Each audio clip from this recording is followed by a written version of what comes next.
ಗಾಮಿಗಳಲ್ಲ. ನಾವೇನು ಸೊಂಟದಲ್ಲಿ ಗನ್ನನ್ನ AK-47 ಬಂದೂಕನ್ನ ಹಿಡ್ಕೊಂಡ್ ಬಂದಿಲ್ಲಲ್ಲ, ಅಥವಾ ಏನು ಹಿಂದೆ ತಲವಾರು ಮಚ್ಚು ಕೊಡ್ಲಿಯನ್ನು ಹಿಡ್ಕೊಂಡು ಬಂದಿಲ್ಲಲ್ಲ. ನಮ್ಮ ಸಮಾಜದ ಒಳಗೆ ಪ್ರವೇಶ ಮಾಡಲಿಕ್ಕೆ ಆರಕ್ಷಕರು ನಮಗೆ ತಡೆ ಹಿಡಿತಿದ್ದಾರೆ ಅಂತಂದ್ರೆ ಅವರು ಯಾವ ಬಲವಂತಕ್ಕೆ ನಮ್ಮನ್ನು ನಿಲ್ಲಿಸ್ತಾ ಇದ್ದಾರೆ, ಯಾವ ಒತ್ತಡಕ್ಕೆ ಮಣದಿದ್ದಾರೆ ಅವರು. ಆರಕ್ಷಕರು ನಮಗೆ ರಕ್ಷಣೆ ಕೊಡಬೇಕು. ನಾವು ನಮ್ಮ ಮಟ್ಟಕ್ಕೆ ಹೋಗ್ತಾ ಇದೀವಿ. ನಮ್ಮ ಮಟ್ಟಕ್ಕೆ ಹೋಗೋಂಥ ಸಂದರ್ಭದಲ್ಲಿ ಯಾಕಪ್ಪ ತಡಿಬೇಕು? ಇಲ್ಲೇನು ಬಂದಿದ್ದೀವಲ್ಲ ನಾವೆಲ್ಲ ಸಮಾಜ ಬಾಂಧವರು, ಇವರೆಲ್ಲ ಬೆವರಿನ ಹನಿ ಒಂದೊಂದು ರೂಪಾಯಿನೂ ಕೂಡಿಟ್ಟು ಇವತ್ತು ಇಂತಹ ದೊಡ್ಡ ಮಠವನ್ನು ಕಟ್ಟಿರ್ತಕ್ಕಂಥದ್ದು. ಯಾರ ಅಪ್ಪನ ಮನೆಯಿಂದ ತಂದೇನು ಮಠ ಕಟ್ಟಿಲ್ವಲ್ಲ. 15 ಕೋಟಿ ರೂಪಾಯಿ ಸರ್ಕಾರ ಕೊಟ್ಟಿದೆ ಪಂಚಮಸಾಲಿ ಮಠ ಬೆಳಗ್ಲಿ ಅಂತೇಳಿ, ಸಮಾಜ ಬಾಂಧವರಿಗೆ ಒಳ್ಳೇದಾಗ್ಲಿ ಅಂತೇಳಿ. ಎಲ್ಲೋಯ್ತು ದುಡ್ಡು? ಯಾಕೆ ಸಮಾಜ ಬಾಂಧವರು ನಾವು ಕೇಳಬಾರ್ದಾ? ನಾನು ಕೂಡ ಸಮಾಜ ಕೈದವರು. ಶಿವಶಂಕರಣ್ಣವರು ಬಂದಿದ್ದಾರೆ, ಮಾಜಿ ಶಾಸಕರು. 6 ಎಕರೆ ಜಮೀನು ದಾನ ಮಾಡಿದ್ದಾರೆ. ಇವತ್ತು 3 ಕೋಟಿ ರೂಪಾಯಿ ಆಸ್ತಿ, ಎಕರೆ 18 ಕೋಟಿ ರೂಪಾಯಿ ದಾನ ಮಾಡಿ ಅವ್ರನ್ನ ತಡೆ ಹಿಡಿತಾರೆ ಆರಕ್ಷಕರು. ಸಮಾಜದ ಸಭೆ ಕರೆದಿದ್ದೀವಿ, ಒಳಗಡೆ ಗುರುಗಳಿದ್ದಾರೆ. ನಾವೆಲ್ಲರೂ ಹೋಗಿ ಗುರುಗಳ ಆಶೀರ್ವಾದ ತಗೊಂಡು ಸಮಾಜದ ಸಭೆಯಲ್ಲಿ ಭಾಗವಹಿಸಿ ಮುಂದಿನ ತೀರ್ಮಾನವನ್ನು ತಗೊಳ್ಳೋದಕ್ಕೆ ಬಂದಿದ್ದೀವಿ ನಾವು.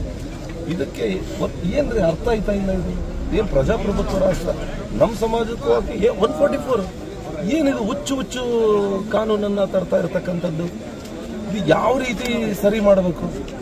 ನಾವೇನಾದ್ರೂ ಅವರು ವ್ಯಾಪಾರ ಸ್ಥಳಕ್ಕೆ ಹೋಗಿ ನುಗ್ತಾ ಇದ್ದೀವಾ, ಅಥವಾ ಅವ್ರ ಮನೆಗಳಿಗೆ ಹೋಗಿ ನುಗ್ತಾ ಇದ್ದೀವಾ? ನಾವೇನು ಹೊಡೆದಾಡಕ್ ಬಂದಿದ್ದೀವಾ ಇಲ್ಲಿ? ಅಲ್ರಿ, ಸಮಾಜದ ಹಣನ ಲೂಟಿ ಮಾಡಿದೀರಾ, ನ್ಯಾಯ ಕೇಳಿದೀವಿ ನಾವು. ನ್ಯಾಯ ಕೇಳಿದೀವ್ರಿ. ಬಡವ ಒಬ್ಬೊಬ್ಬ ರೈತ, ಅವನು ಬೆಳೆದಿದ್ದು ಅವನ ಜೀವನ ಮಾಡೋದಕ್ಕೆ ಕಷ್ಟ ಇದ್ರು ಸಹಿತ ಇವತ್ತು ನಮ್ಮ ಸಮಾಜ ನಮ್ಮ ಮಠ ಅಂತೇಳಿ ಹಣನ ಕೊಟ್ಟಿರ್ತಕ್ಕಂಥದ್ರಿ. ಅಂತವ್ರ ಬೆವರಿನ ಹನಿನ ಅಂತ ರಕ್ತ ಕುಡಿತೀರಲ್ರ ನೀವು. ಬೇಕ್ರಾ ನಿಮಗಿದೆಲ್ಲ? ಯಾಕೆ ನಿಮಗೆ ಕೈಕಾಲು ಗಟ್ಟಿ ಇಲ್ವಾ? ದುಡಿಯಕ್ಕೆ ಶಕ್ತಿ ಇಲ್ವಾ?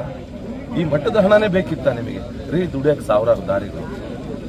ಒಂದು ಸಮಾಜದ ಮಠ ಹಣವನ್ನ ಹೊಡೆದ್ರೆ ಉದ್ಧಾರ ಆಗ್ತಾರೆ ಅವರು. ಪಂಚಮಸಾಲಿ ಸಮಾಜದಲ್ಲಿ 90% ರೈತರಿರ್ತಕ್ಕಂಥದ್ದು. ಅವರು ಬೆಳೆದಿರ್ತಕ್ಕಂಥ ದವಸ ಧಾನ್ಯನೂ ಕೂಡ ಮಠಕ್ಕೆ ಕೊಟ್ಟಿದ್ದಾರೆ. ಅದನ್ನು ಮಾರ್ಕೊಂಡು ತಿನ್ನಂತ ಹೇಸಿಗೆ ಕೆಲಸ ಮಾಡಿದಾರಲ್ರಿ. ಮಾತಾಡಕ್ ನಮಗೆ ನಿಜವಾಗ್ಲೂ ಹೊಟ್ಟೆ ಉರಿಯುತ್ತೆ. ನಾವು ನ್ಯಾಯ ಕೇಳ್ತಾ ಇರೋದೇನಪ್ಪ? ನಮಗೆ ಹಣ ಕೊಡ್ರಿ ಅಂತ ಕೇಳ್ತಿಲ್ಲ, ಹಣ ಖರ್ಚು ಮಾಡ್ರೆ ಲೆಕ್ಕ ಕೊಡ್ರಿ ಅಂತ ಕೇಳ್ತಾ ಇದ್ದೀವಿ.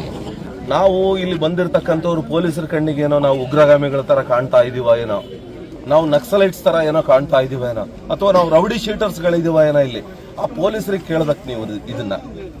ನಾವು ಬಂದಿರೋದು ಸಮಾಜ ಬಾಂಧವರು.